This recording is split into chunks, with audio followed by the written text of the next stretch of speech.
jd1noticias.com. A notícia no seu celular. Deixa eu fazer uma pergunta para você. Você tem ou alguém na sua família que precisa de um transplante e não sabe como fazer e onde fazer? Fica comigo que eu vou te mostrar uma coisa bem bacana hoje. Aqui no Sicredi não é só dinheiro, é ter com quem... Abra sua conta no Sicredi. Deixa eu te fazer uma pergunta. Você precisou já de fazer transplante ou algum parente seu está na fila de transplante e aqui por a gente morar no Mato Grosso do Sul, está distante dos grandes centros, você não sabe como recorrer à fila e tudo mais? Olha só o que a gente trouxe aqui, Dr. Gustavo. Olá, Gustavo, tudo bom? Olá, prazer estar aqui falando de transplante e obrigado pelo convite. Eu que agradeço, Gustavo. O Dr. Gustavo, ele é responsável por transplantes de fígado aqui no estado do Mato Grosso do Sul. Coisa que é muito pouco falada, Gustavo. E como a gente estava conversando anteriormente, as certificações também para pâncreas e rim. Porque muitas vezes o que acontece, eu já vi muitos casos de que a pessoa está precisando de um transplante e recorre a uma fila e vai para São Paulo e fica aguardando. E aqui hoje a gente tem profissionais como você, graduados que se especializaram nessa área e que traz uma esperança para o povo do sul do Mato Grosso do Sul. Quando começou isso aqui? Como é que está a situação? Como é que está a certificação? O transplante de fígado a gente já está com ele habilitado e funcionante desde julho do ano retrasado, de 2024. A gente fez 65 casos nesse período. E graças a Deus a gente tem excelentes resultados, né? Nos últimos 6 meses, a nossa sobrevida aí do transplante está na casa dos 94%. Nossa, que legal. E quando a gente considera que esses pacientes eles estavam numa fila que o desfecho natural seria o óbito em poucos meses, a gente poder dar uma segunda chance é algo fantástico. Né, do transplante de rim e pâncreas, ele já está habilitado pelo Ministério da Saúde, que é uma validação, uma certificação, já que quando a gente fala de transplante de órgãos, a gente está falando de um bem comum, bem da sociedade, que é o órgão doado pela família, e a gente precisa ter muita seriedade na condução desse processo do transplante, então o Ministério da Saúde acompanha bem de perto, e a gente acredita que entre fevereiro e março a gente está começando. E o transplante de rim é algo muito sensível, né? Que apesar da diálise promover um aumento aí, né? Ou manter os pacientes vivos, a qualidade de vida fica muito prejudicada. Quando a gente fala dos pacientes do interior, que às vezes precisam sair meia-noite, 1h, um ônibus coletivo, vir aqui, ficar ligado na máquina 3, 4 horas, depois voltar, esperar a condução, depois...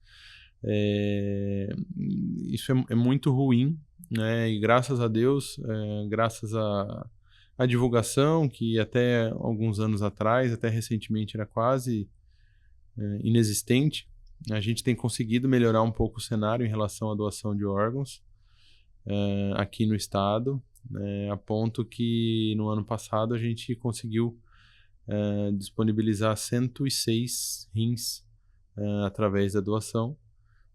21 foram utilizados aqui no estado e outros 85 foram disponibilizados para outras regiões. Mas a gente entende que com 2.200 pacientes dialíticos aqui, com certeza tem muitos pacientes que possam ser beneficiados pelo transplante de rim. E essa é a nossa meta aí para 2026. Né? Graças a Deus terminamos 2025 com um transplante dia 31 de dezembro. Sério? Sério. De uma paciente que está ótima. E 2025 foi o ano de consolidação do transplante de fígado. Realizamos 49 casos. E em 2026, toda a nossa força e nosso foco vai estar direcionado principalmente para o rim, já que no nosso entendimento é um problema de saúde pública. Mas, Gustavo, deixa eu te fazer uma pergunta. O que você acha que emperra mais isso? É o nível de conscientização? A família? O que bloqueia? É o desconhecimento, né, Plácido? Porque nós temos a questão doadora e a questão receptora, né? Isso. Em relação à doação, por alguns meses eu dei aula na Faculdade de Medicina E a gente teve alunos do 4º, 5º ano de medicina que os pais falavam que se falasse que era doador de órgãos, quando entrasse no hospital, alguém ia matar eles e pegar os órgãos e tal. Então a gente tem muita lenda, muito mito envolvido em relação à doação de órgãos. Se você me permitir, é importante a gente falar que a doação de órgãos, ela simplesmente não vem da vontade de doar, tá? Então, se eu chegar lá com uma condição grave e falar que eu sou doador, isso é irrelevante, né? O termo doação de órgãos, ele só parte do pressuposto ou do diagnóstico de morte encefálica, né?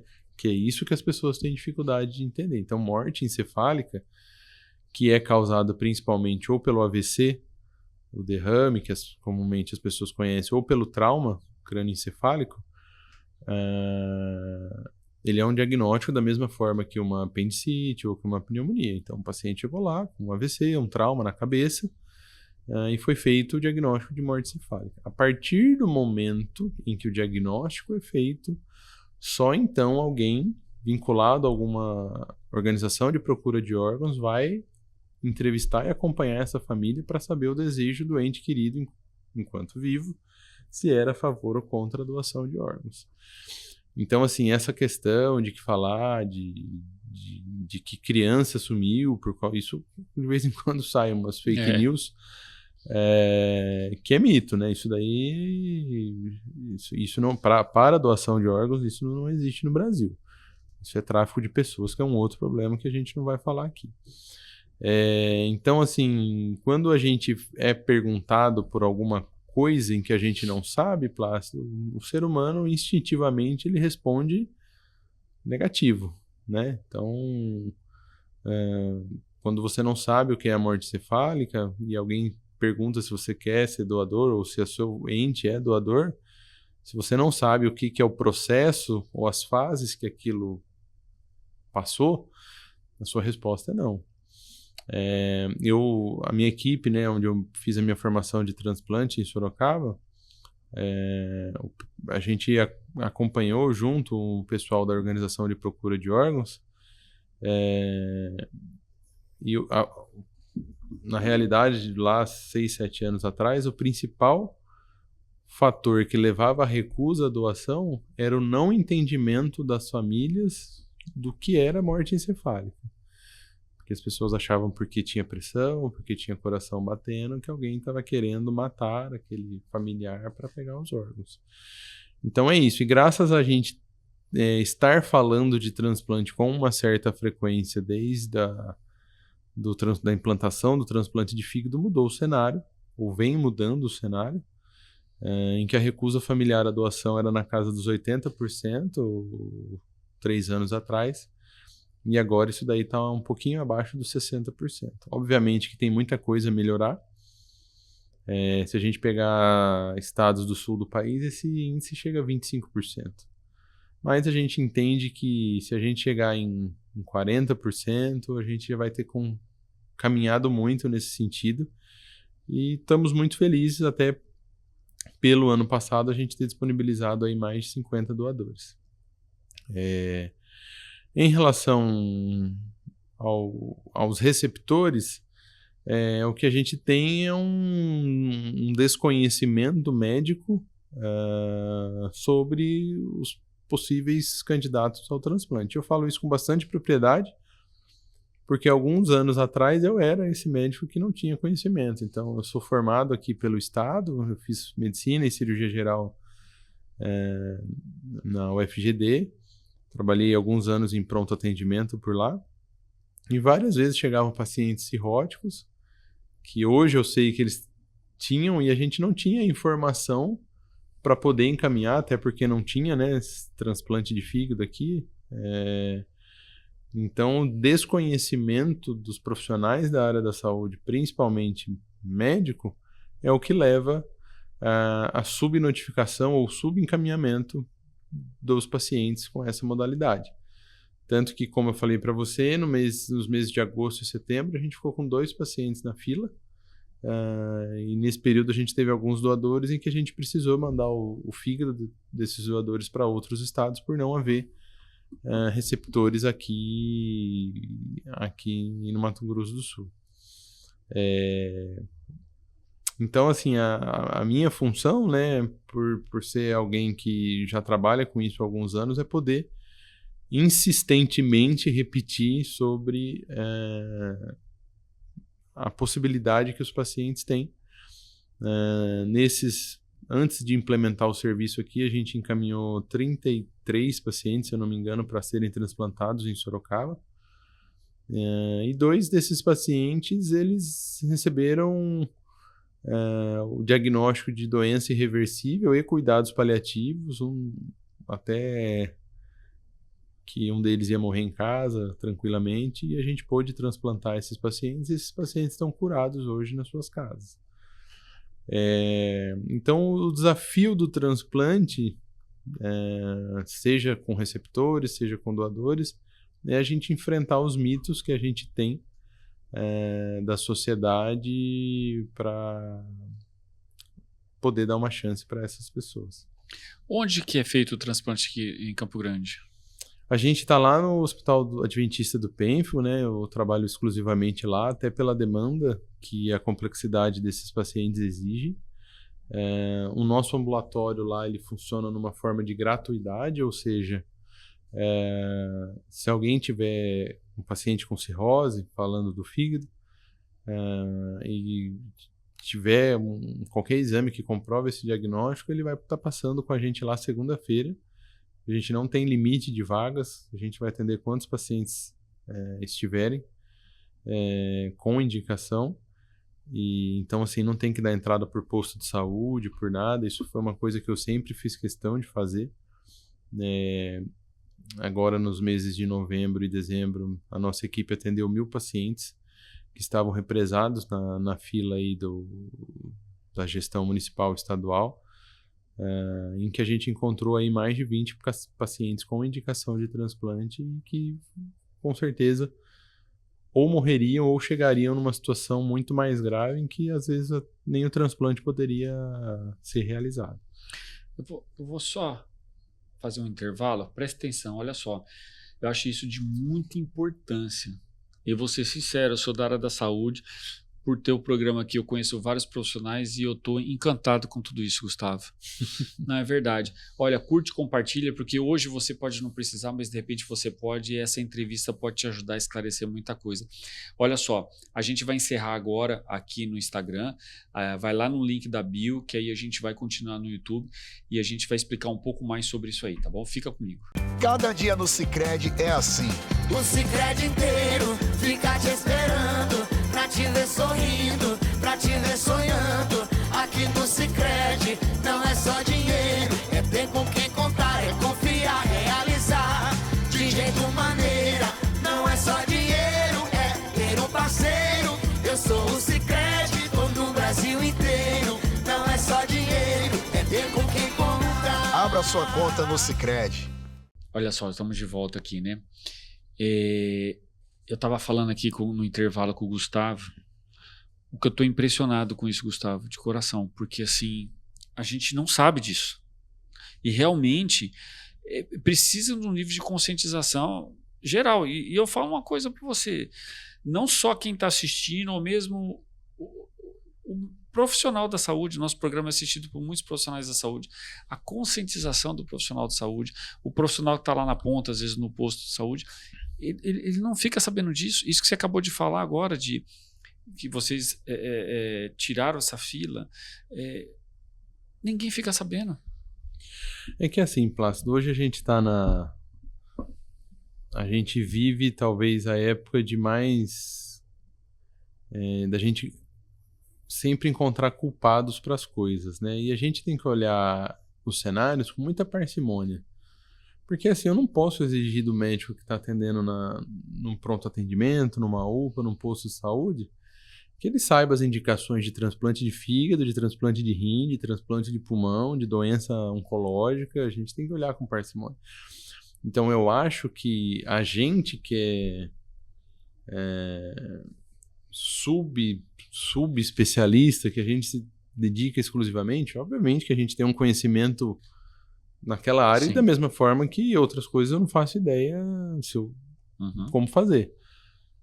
A gente tem que se fazer presente. Né? A gente tem que fazer a informação chegar lá. Porque hoje o médico que está atendendo na linha de frente, ele é extremamente desvalorizado financeiramente, profissionalmente, moralmente, muitas vezes. Então a gente que está 3 passos para trás, a gente tem que fornecer a retaguarda que eles precisam. Então, assim, por isso que a gente fez mutirão de 1.000 pessoas. E aí você vai falar assim, mas você atendeu 1.000 para achar 20. Para mim tá ótimo. Mas salvou 20. Não, salvar uma e vida pros já 90, tá valendo a pena. E para os 930, muitas vezes que eram cistos simples, ou seja, algo que não precisaria, a gente deu alta. Ou seja, aquele paciente, aquela família estava numa expectativa de meses de uma consulta, a gente, vai para casa, tá tudo bem, com isso aqui você não precisa se preocupar. Então a gente conseguiu dar direcionamento para muita gente, é isso que a gente quer. Eu não quero, quando eu falo que eu tenho a Michele, que é a minha secretária, que abraça tudo lá, é porque assim, se eu for atender só aqueles com indicação de transplante, eu estou largando 500% sem, porque alguém não viu algum detalhe ou alguém achou que era velho demais. Isso eu acabei de lembrar. É o que a gente ouve dizer assim, mas tem 60 anos, é velho demais para o transplante. Mas quem falou que é velho demais?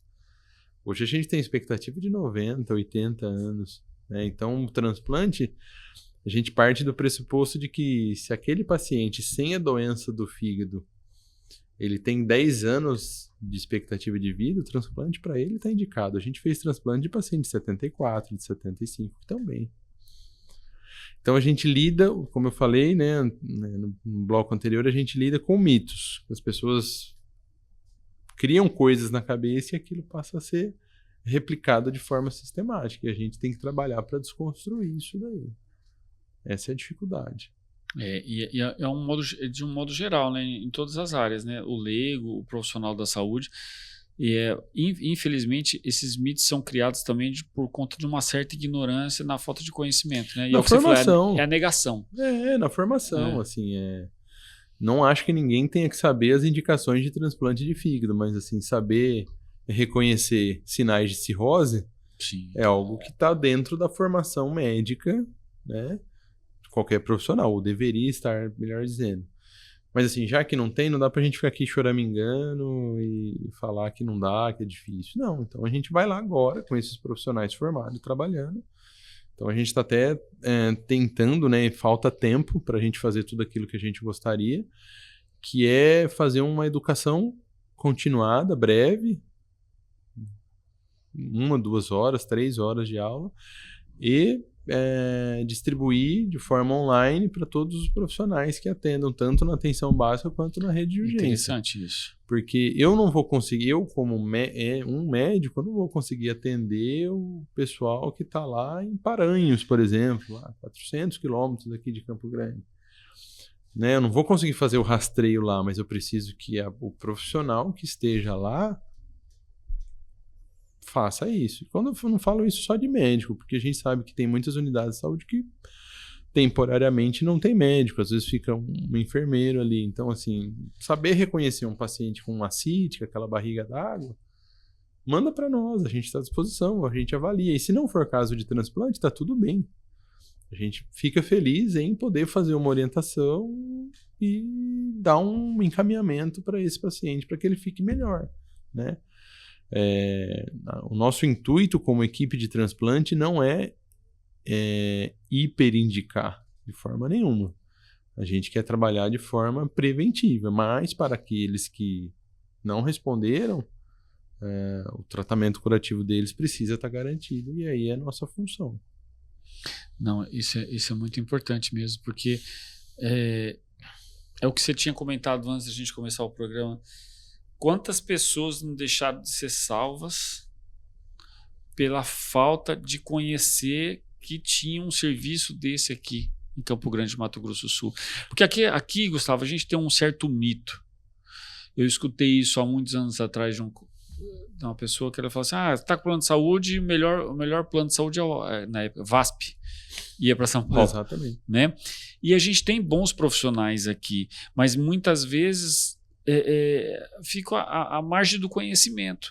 Então, eu garanto que você deve ter histórias aí de pessoas que, se tivesse te procurado antes, estariam vivas.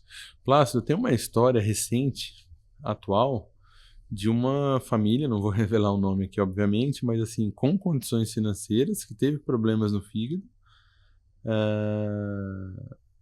foi se tratar no Sírio-Libanês, em São Paulo, e não recebeu a informação do transplante, que já estaria indicado desde 2019, ou seja, 7 anos, 7 anos atrás, e que agora a gente está correndo atrás com 7 anos de atraso para poder colocar ela na fila do transplante. E assim, pagaram muito. Onde ela podia estar. Exatamente. Então, assim, esse o motivo de eu não atender de forma particular para não gerar esse conflito de interesse. É interessante isso que você falou. Para não parecer que eu indiquei porque estava me pagando. Não é mercado. Não é mercado. Para mim é todo mundo SUS igual. Nossa, é todo mundo da mesma forma do SUS.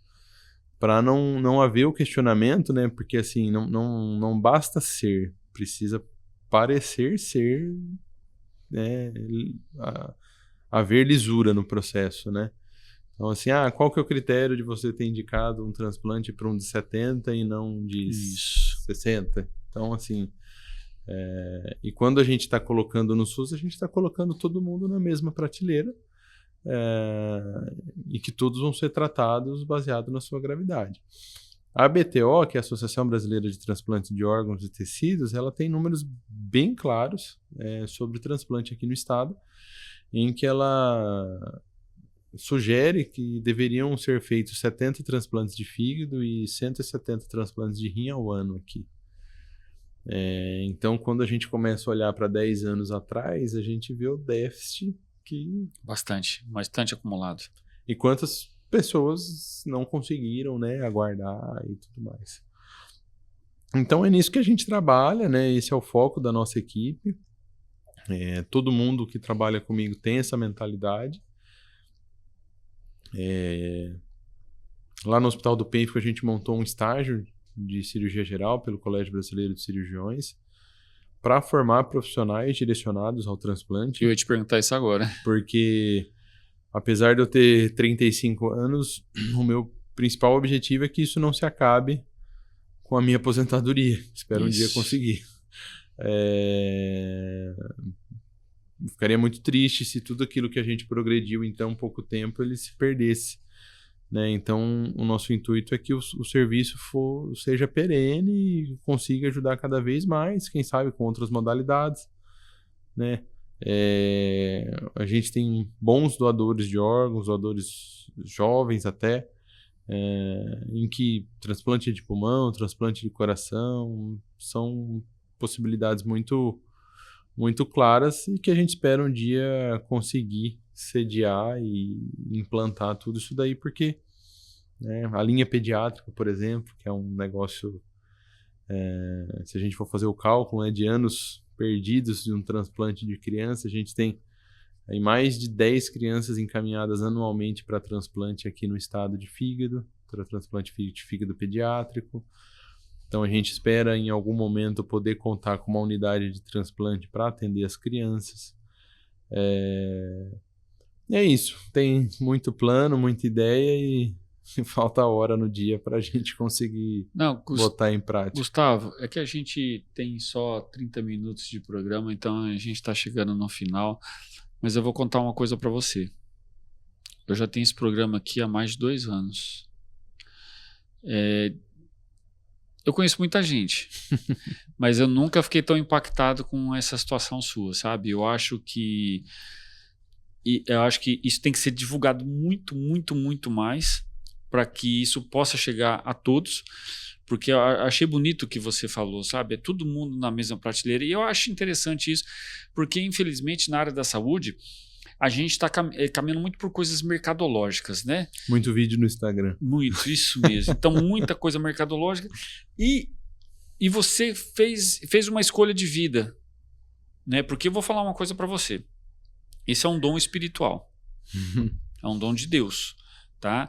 E desse jeito que eu conheço vários profissionais, já entrevistei muitos aqui, e eu pude sentir isso em você. Eu quero te, cara, parabenizar. É bonito isso que você está fazendo, sabe? Obrigado. E eu tenho certeza que Deus vai abençoar muito mais ainda, porque eu acho que isso que você está plantando no Mato Grosso do Sul, olha, Jesus mesmo falou, né, se salvar um no reino, né? Olha o tanto que você já está salvando e dando expectativa de vida para as pessoas. Então, é louvável isso. Eu estou falando aqui porque eu não tenho por que puxar teu saco.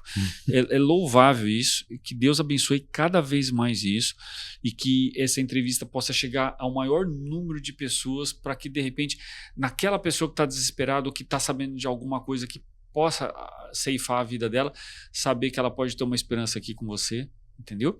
Eu vou tomar a liberdade de pedir se a gente pode colocar suas redes sociais, porque, por exemplo, a pessoa que está lá, como você falou, em Paranhos ou em qualquer lugar, se ela consegue entrar em contato, como é portas abertas lá, marcar consulta, porque o Gustavo falou uma coisa aqui para mim muito importante, não precisa passar pelo posto de saúde. Você pode ir direto lá no centro de transplante e já marcar uma consulta lá.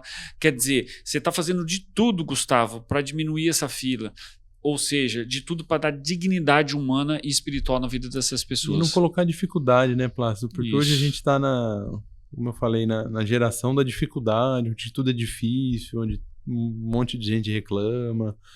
E a gente não, a gente está lá, a gente está à disposição.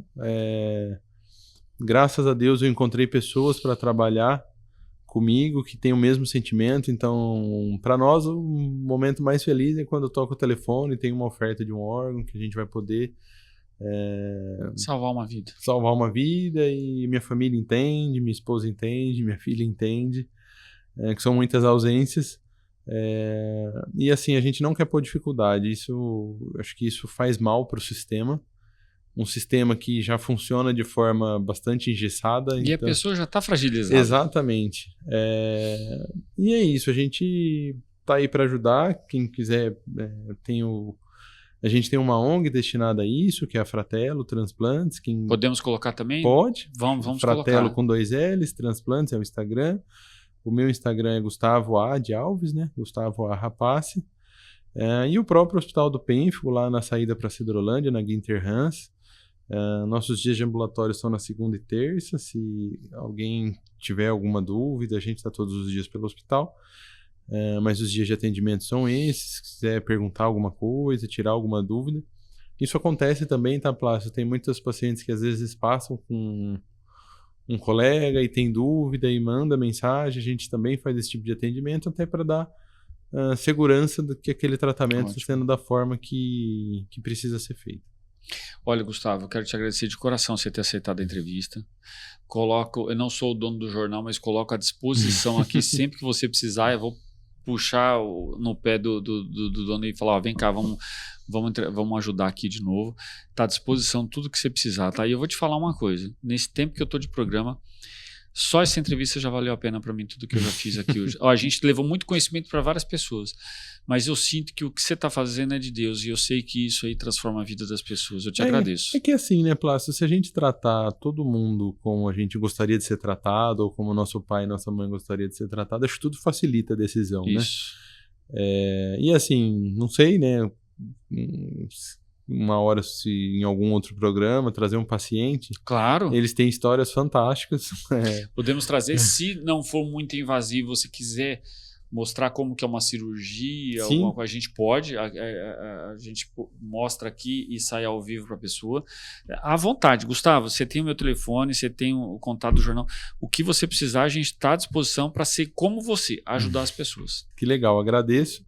E acho que vai ser uma parceria de sucesso aí, vamos fazer outras vezes. Amém, obrigado, viu? Agradeço. E obrigado você que ficou até aqui, curte, compartilha e olha, eu peço sempre isso, mas salva, porque isso aqui, salvar esse vídeo pode salvar uma vida. Até semana que vem.